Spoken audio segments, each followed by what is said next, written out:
बिस्मिल्लाहिर्रहमानिर्रहीम। हज़रत हस्कील अलैहिस्सलाम जब मरे हुए लोगों के लिए दुआ कर रहे थे तो अल्लाह ताला ने आपसे ये क्यों कहा कि क्या आप चाहते हैं कि अल्लाह उन्हें आपकी नज़रों के सामने ज़िंदा फरमा दे?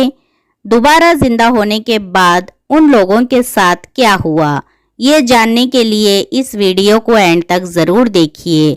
आप हमारे चैनल पर नए हो तो इक़रा मिन क़ल्ब चैनल को सब्सक्राइब कीजिए। हज़रत हस्कील अलैहिस्सलाम इसराइली नबी थे। ये हज़रत मूसा अलैहिस्सलाम के तीसरे खलीफा हैं जो नबूवत पर सरफराज किए गए। इमाम मोहम्मद बिन इसहाक रहमतुल्लाह अलैह ने वहाब बिन मनबा रहमतुल्लाह अलैह का कौल नकल किया है कि हज़रत यूशा अलैहिस्सलाम के बाद जब अल्लाह ताला ने कालब बिन योफना अलैहिस्सलाम को भी वफ़ात दे दी तो बनी इसराइल में उनका मनसब हज़रत हस्कील बिन बूज़ी रहमतुल्लाह अलैह को मिला। उन्होंने ही अपने कौम के हक़ में दुआ की थी जिसका जिक्र कुरान मजीद सूरह बकरा आयत नंबर 243 में आया है। हज़रत हस्कील अलैहिस्सलाम का लक़ब इब्ने अजूज़ है। आपको ये लक़ब इसलिए मिला कि जब आप पैदा हुए थे उनकी वालिदा बहुत बूढ़ी हो चुकी थी, इसलिए आपको इब्नुल अजूज़ बुढ़िया का बेटा कहा गया है। और आपका एक और लक़ब भी है ज़ुअल किफ़्ल यानी कफ़ालत वाला। आपने अपनी कफ़ालत में लेकर 70 अनबियाए कराम को क़त्ल से बचा लिया था जिनके क़त्ल पर यहूदी कौम आमादा हो गई थी। फिर ये खुद भी अल्लाह के फजलो करम से यहूदियों की तलवार से बच गए और बरसों जिंदा रहकर अपनी कौम को हिदायत फरमाते रहे। जनाब सदी रहमतुल्लाह अलैह से मरवी है कि वासत के करीब एक शहर दावरदान में बनी इसराइल की एक जमात रहती थी। वहाँ ताउन फैल गया था। वहाँ के कुछ लोग शहर से निकलकर एक करीबी मकाम पर जा ठहरे। फिर ये हुआ कि शहर में ठहरे रहने वाले ज़्यादा लोग मर गए और कुछ लोग महफूज रहे। जब वबा ख़त्म हुई तो जो लोग शहर से गए थे वो लोग वापस आ गए। तब शहर में ठहरे रहने वालों ने कहा, हमारे ये साथी हमसे ज़्यादा समझदार हैं, अगर दोबारा ताउन फैला तो हम भी उनके साथ शहर से दूर चले जाएंगे।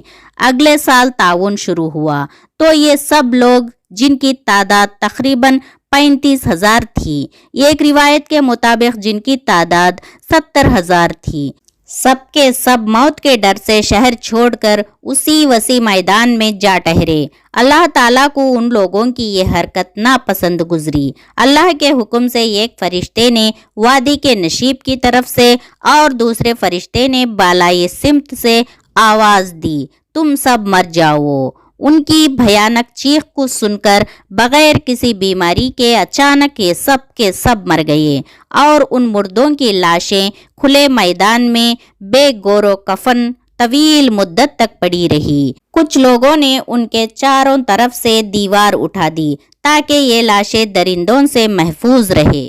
कुछ दिनों के बाद हज़रत हस्कील अलैहिस्सलाम का उस जगह से गुजर हुआ तो अपनी कौम के लोगों की ऐसी मौत पर सोचने और अफसोस करने लगे। आप इस बात पर ताज्जुब फरमा रहे थे कि अल्लाह ताला की कुदरत व ताकत कितनी अजीम है कि उस कौम को अचानक पकड़ लिया और इतनी बड़ी कौम ख़त्म हो गई और उन्हें कफन भी नसीब नहीं हुआ। और आप बड़े गमगीन होकर उन मुर्दों के लिए दुआ कर रहे थे कि अल्लाह ताला ने आपकी तरफ वही फरमाई, क्या आप देखना चाहते हैं कि मैं उनको किस तरह जिंदा करूँगा? आपने फरमाया, जी हाँ। अल्लाह ने कहा, उन्हीं आवाज़ दीजिए। हस्कील अलैहिस्सलाम ने उन मुर्दों से पुकार कर कहा, ऐ हड्डियों, अल्लाह ताला तुम्हें हुक्म देता है कि इकट्ठी हो जाओ। ये सुनकर बिखरी हुई हड्डियों में हरकत पैदा हुई और हर आदमी की हड्डियां जमा होकर सारे मुर्दों के ढांचे बन गए। फिर आपको वही के ज़रिए से फरमाया गया, उन्हीं कह दीजिए, ऐ हड्डियों, अल्लाह ताला तुम्हें हुक्म देता है कि गोश्त पहन लो। آپ کے اعلان کرتے ہی ہڈیوں پر گوشت چڑھنا شروع ہو گیا اور جسموں میں خون گردش کرنے لگا اور ان کے جسموں پر وہ لباس بھی آ گیا جو مرتے وقت انہوں نے پہنا ہوا تھا۔ پھر اللہ تعالیٰ کی طرف سے آپ کو حکم دیا گیا انہیں پکارو۔ آپ نے پکار کر کہا اے بے جان جسموں، اللہ تمہیں حکم دیتا ہے کہ اٹھ کھڑے ہو جاؤ۔ وہ سارے زندہ ہو کر اٹھ کھڑے ہوئے اور کہنے لگے سبحان اللہ سبحان اللہ، اللہ نے ہمیں زندہ کر دیا، اور بیک آواز سے نعرہ تکبیر لگایا، اللہ اکبر۔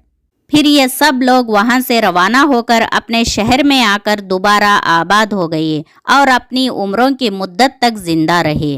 مسند احمد کی حدیث، حضرت عبد الرحمن بن عوف رضی اللہ تعالیٰ عنہ نے فرمایا، میں نے رسول اللہ صلی اللہ علیہ وسلم سے یہ ارشاد سنا ہے، جب طاعون اس علاقے میں ہو جہاں تم لوگ موجود ہو تو اس سے بچنے کے لیے اس آبادی سے مت نکلو۔ جب تمہیں خبر ملے کہ طاعون کسی علاقے میں پھیل گیا ہے تو وہاں نہ جاؤ۔ شہر داوردان والوں کا جو واقعہ اوپر بیان کیا گیا ہے اس میں قیامت تک کے لوگوں کے لیے ہدایت ہے۔ آدمی موت کے ڈر سے بھاگ کر اپنی جان نہیں بچا سکتا۔ اللہ تعالیٰ نے جو موت مقرر فرما دی ہے وہ اپنے وقت پر ضرور آئے گی، نہ ایک سیکنڈ پہلے نہ ایک سیکنڈ بعد۔ لہٰذا بندوں کو لازم ہے کہ اللہ کی رضا پر راضی رہے، خواہ کتنی ہی وبا پھیلے، اور یہ یقین رکھے کہ جب تک میری موت کا وقت نہیں آتا مجھے کوئی نہیں مار سکتا، اور جب میری موت کا وقت آ جائے تو میں کچھ بھی کروں، کہیں بھی چلا جاؤں، میں ہرگز بچ نہیں سکتا۔ اسلام کا بخشا ہوا یہی وہ مقدس عقیدہ ہے کہ جس کی بدولت مجاہدین اسلام ہزاروں کفار کے مقابلے میں تنہا جم کر جنگ کرتے تھے، اور وہ ہر جنگ میں فتح پا کر اپنے گھروں کو لوٹتے تھے۔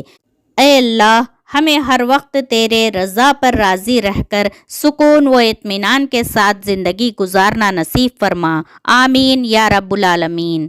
آپ کو یہ واقعہ پسند آیا تو اپنے دوستوں تک ضرور پہنچائیے، اور ایسے واقعات کے لیے اقرا من قلب چینل کو سبسکرائب کیجیے۔ السلام علیکم ورحمۃ اللہ وبرکاتہ۔ جزاکم اللہ خیرا کثیرا۔